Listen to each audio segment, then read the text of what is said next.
the hunt and I set the pace when I'm running. I always take what I want and I always give it 100. Don't need a bank, no I'm funded. Play the game like it's nothing. I'm always thankful for something. Don't take for granted, stay humble. Now wake up, it's time to look at the enemy. Look in the mirror if he is no friend to me. It's not. Don't forget to subscribe and push the notification bell for you not to miss our upcoming updates.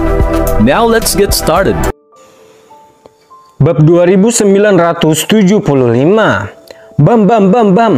Iwan dan Brahma langsung terjebak dalam pertarungan sengit dan meski saling bertukar gerakan, tak satu pun dari mereka yang tampak lebih unggul.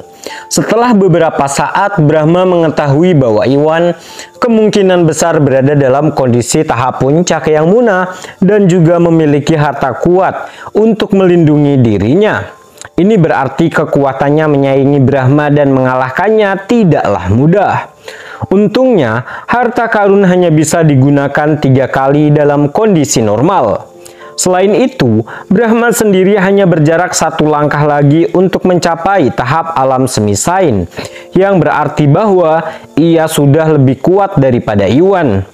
Mengandalkan kekuatan superiornya, dia pun menyerang tanpa kenal lelah, dengan harapan akan melelahkan penggunaan harta karun Iwan. Begitu Iwan kehilangan perlindungan harta karun itu, dia akan berada di bawah belas kasihan Brahma. Namun kenyataan membuktikannya salah. Kekuatan Iwan secara keseluruhan mencapai tahap semisain dan Brahma bukanlah tandingannya. Iwan hanya menahan diri karena dia waspada terhadap bos selatan dan bos barat. Untuk amannya, dia hanya menggunakan 70% kekuatannya pada Brahma. Jika bos selatan dan bos barat mengambil kesempatan untuk menyerang Tari, dia bisa bertindak tepat waktu. Karena itu, ia gagal mengalahkan Brahma untuk saat ini. Tetap saja, dengan kecepatan Phantom Step dan pertahanan perlindungan dada kaisar, mustahil baginya untuk kalah. Setelah beberapa waktu, ia pun mulai berada di atas angin dan Brahma mulai mundur dalam posisi bertahan. Sialan, anak ini memang begitu menyebalkan. Dasar annoying. Melihat dia tidak bisa menembus pertahanan Iwan dan berada dalam posisi yang tidak menguntungkan, kesabaran Brahma semakin menipis. Dia pun segera menjauhkan diri dan melompat keluar lapangan untuk menghentikan sementara pertarungan. Nah, sungguh mengherankan. Kamu berhasil menjadi begitu kuat di usia yang begitu muda. Aku harus mengakui bahwa kamu adalah sesuatu. Sayangnya, kamu ditakdirkan untuk mati karena kamu bertemu denganku hari ini. Saya akan menunjukkan kepadamu apa yang mampu saya lakukan. Brahma berkata dengan dingin. Dia pun membalik telapak tangannya dan buku jari kuningan perak muncul di tangannya. Memegangnya erat-erat, dia pun mengayunkan tinjunya dan aliran energi sejati yang kuat muncul dari buku jari kuningan.